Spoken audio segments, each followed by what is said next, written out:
الحكيم وتقبل مني ومنكم تلاوته إنه هو السميع العليم. أقول قولي هذا وأستغفر الله العظيم لي ولكم ولسائر المسلمين والمسلمين. Well, hello, good morning, and welcome back to my channel, and welcome back to Malaysia. More specifically, I'm in the big city of Ipoh, standing outside this magnificent building here. This is the city's main railway station, and a lot of the buildings here in the middle of the city were built by the British during the colonial period. So in this video, we're going to be exploring what there is to see in the city centre. There's also a couple of museums, I believe, which I'm hoping to be open, but today is actually a bank holiday. There's also a whole load of Chinese shop houses and a couple of temples, that kind of thing. But for now, let's go around the city and see what there is to see. But before we start taking a look at the city, I'm just going to go through some of its history. Ipoh is located about 200 kilometres north of Malaysia's capital, Kuala Lumpur, with a population of around 750,000. Its name is believed to have come from a local tree whose sap is poisonous and was used by local indigenous people who mixed it with latex to coat the tips of their blowpipe darts for hunting. Originally a village, Ipoh began to grow rapidly in the 1880s after huge deposits of tin were discovered within its vicinity. Its geographic location in the rich tin-bearing valley of the Kinta River made it a natural centre of growth. However, the Great Fire of Ipoh in 1892 destroyed over half the town, but also presented an opportunity to rebuild in a more orderly grid pattern. Ipoh was subsequently rebuilt in time for the second tin rush and grew rapidly as a result of the booming tin mining industry, especially in the 1920s and 1930s. By 1895, it was the second largest town within the Federated Malay States. The tin rush drew in hordes of migrants, mostly Chinese, many of whom went on to build substantial fortunes. This wealth is reflected in the architecture of the period, and many fine buildings remain in the old part of the city, west of the River Kinta. In recent years, Ipoh's popularity as an international tourist destination has been significantly boosted by efforts to conserve its British colonial era architecture, which is some of the best in the country. So as I said in the intro, this is the beautiful railway station, and I'll tell you some information about its architecture and when it was built as we're going around here.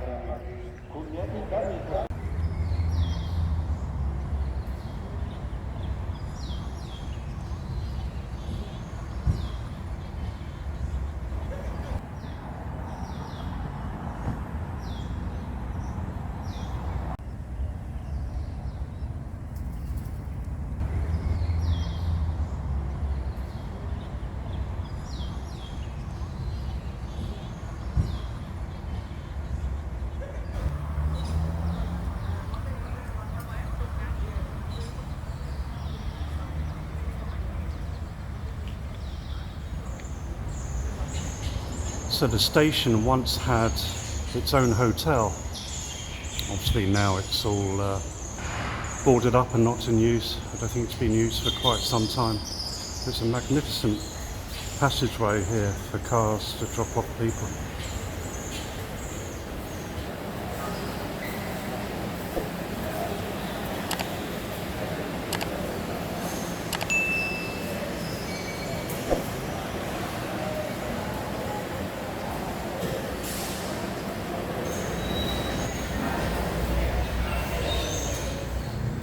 So I believe this tree here in front of the railway station is actually an Ipoh tree, so the city takes its name from it. And indigenous people used the sap from it as a poison, and they put it on their darts along with latex put it on their darts and spears and went hunting with it.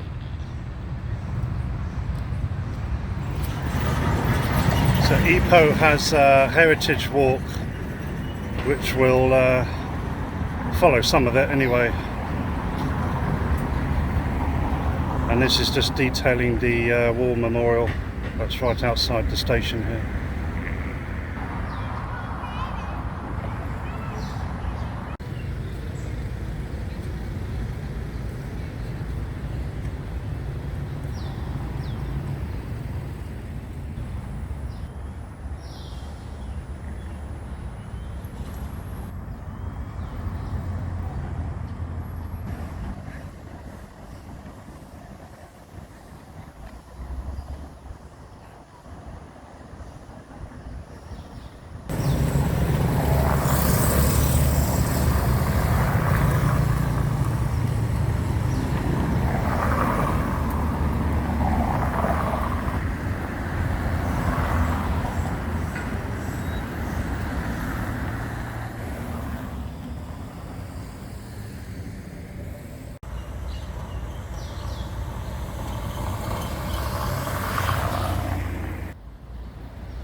Right then, so we're just about to go into the old part of Ipoh.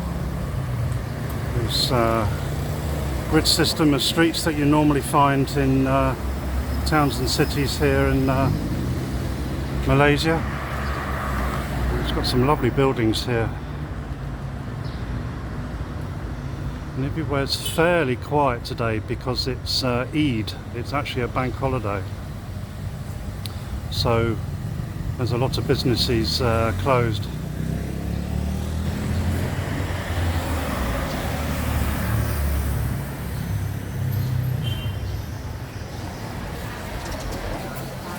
So this is Market Lane, and there's several little lanes. And we've got some lovely wall paintings here. Unfortunately, they seem to be doing up the whole street, and it's a complete mess by the looks of it.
This is another little lane.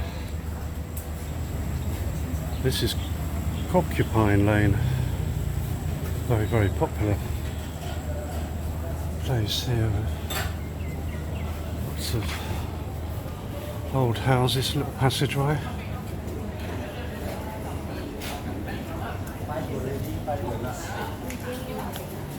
So, what does it? My friend got a song here.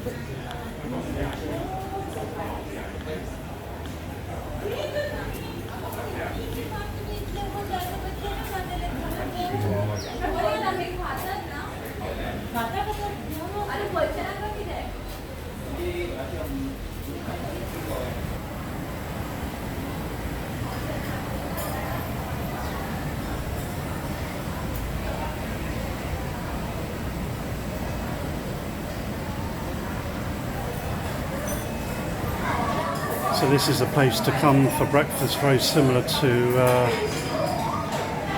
what I ate this morning, where you get toast and a load of butter, some soft-boiled eggs and some coffee. It seems to be like a Malay Chinese breakfast. So above this coffee shop restaurant, one of the employees just came over to me when I was sitting down and said, "Oh, we've got a museum upstairs." And I went, "Oh, right, okay."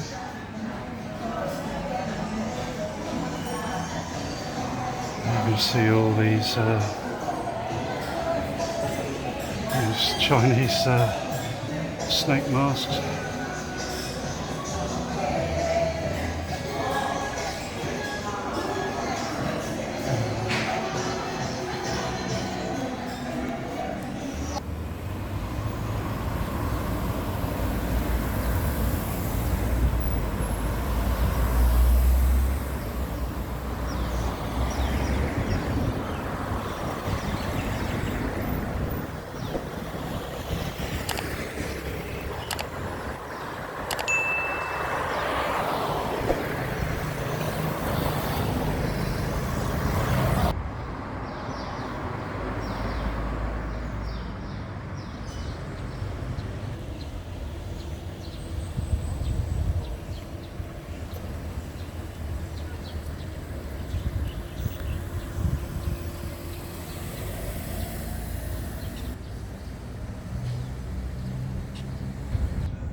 So this area of the city is the financial district, with some very impressive colonial architecture here for the big banks.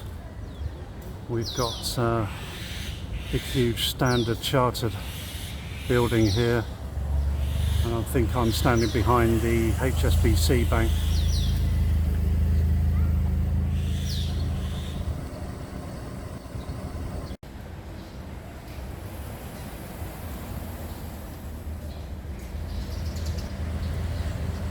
In fact, it was the OCBC bank. Well, I had 4 initials. Not HSBC, but OCBC.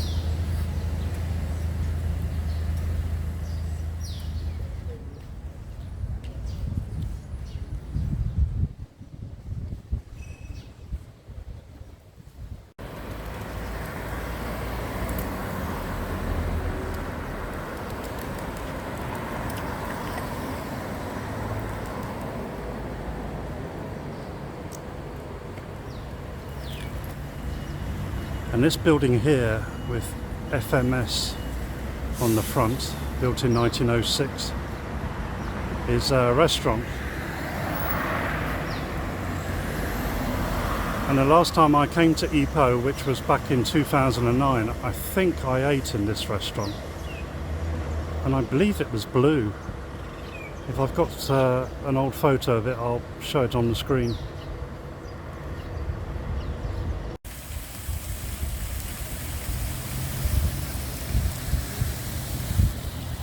So this is the Padang.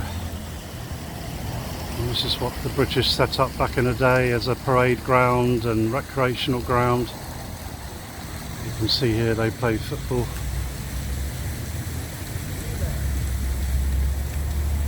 off near where that flag is. That's the Ipoh Club, I think.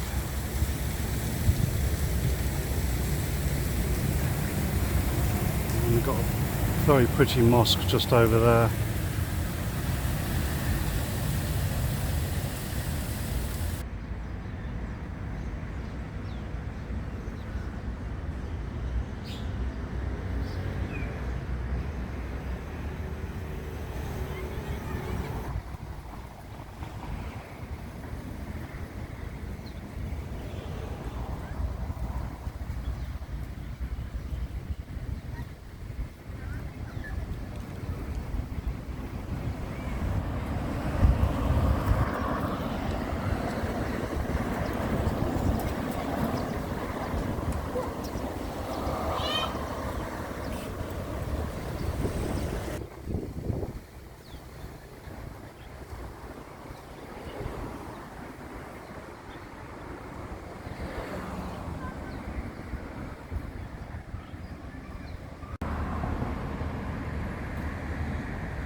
So this area here is Little India of Ipoh.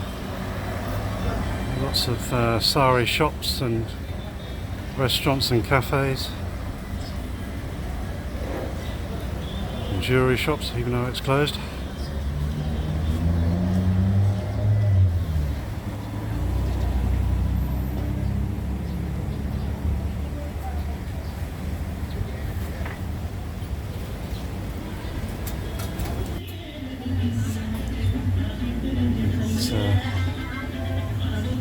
Very colourful sari shops. Just stick my head through the door. Look at that.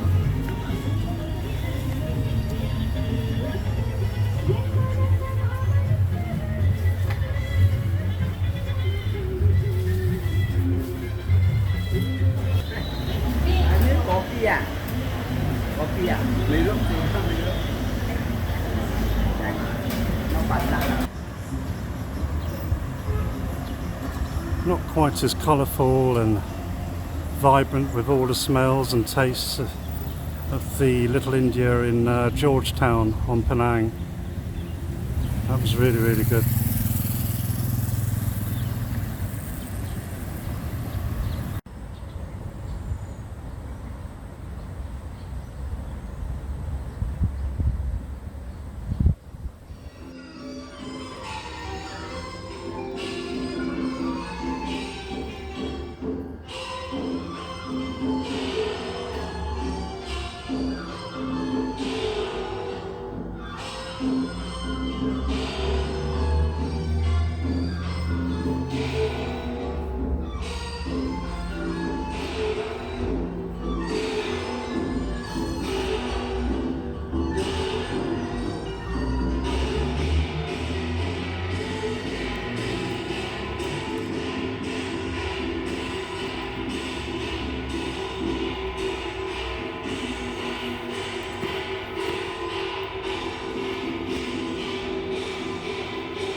Right then, so we've come about 4 or 5 kilometres outside the city centre, about southeast I think, and there's a whole range of Chinese cave temples here.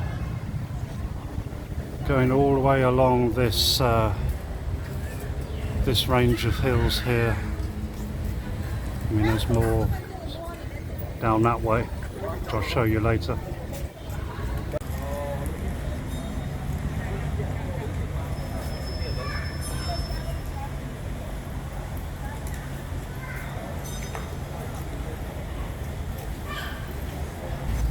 And here you can worship monkeys. I haven't seen any yet in these hills.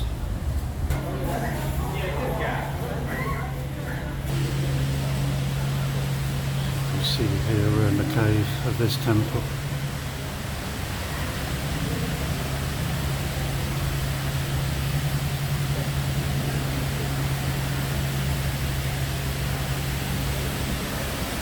It's very dark in there actually.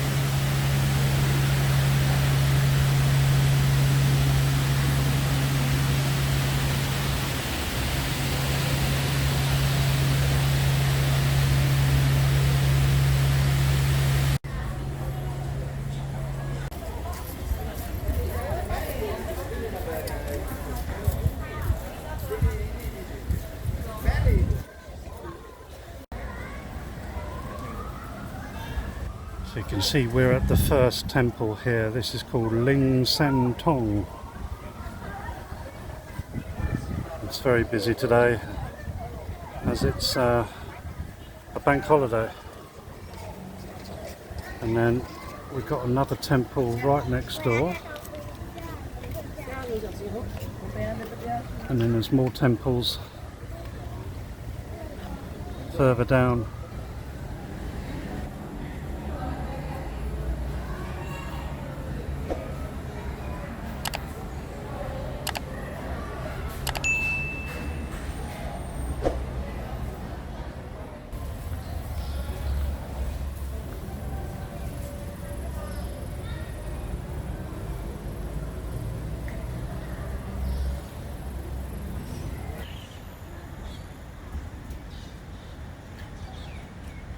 Okay, so this is the second temple, I believe, along this cliff. I'll put the name up on the screen.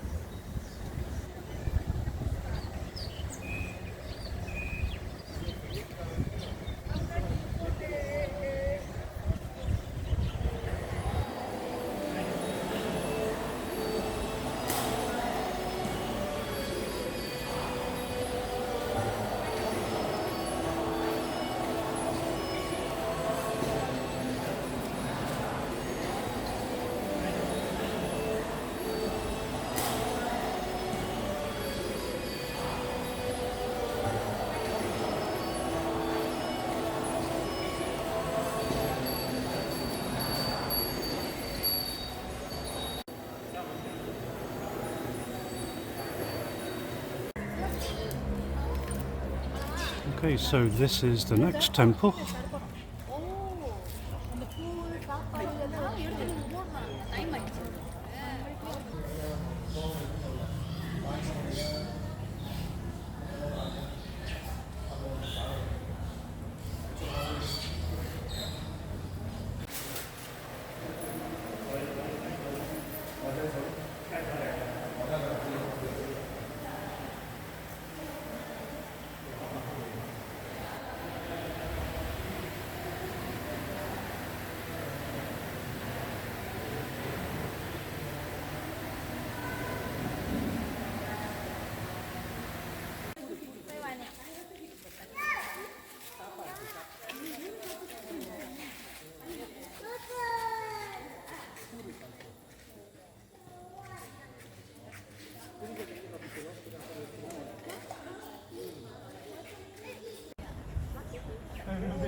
Okay, so the next one is only about 500 meters, kilometre or so from the row of 3 or 4.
Okay, so I've just come a few kilometres north of Ipoh city centre to another cave temple. Can never have enough.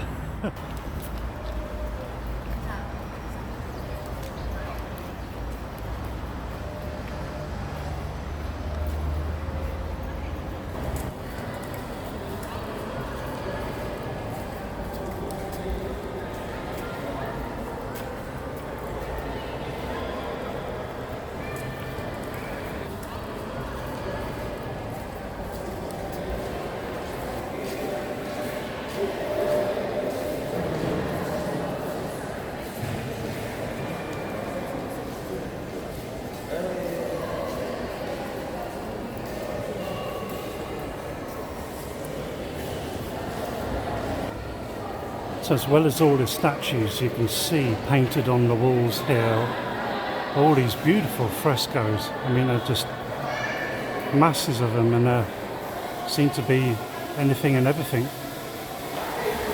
There's a load of flowers there.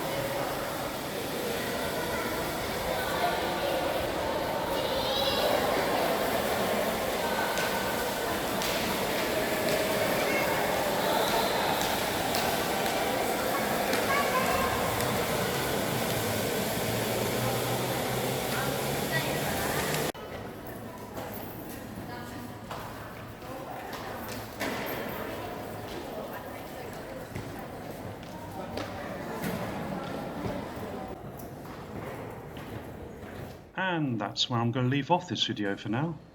If you like it, then give me a big thumbs up, and why not subscribe to my channel down below. Until the next video, see you later.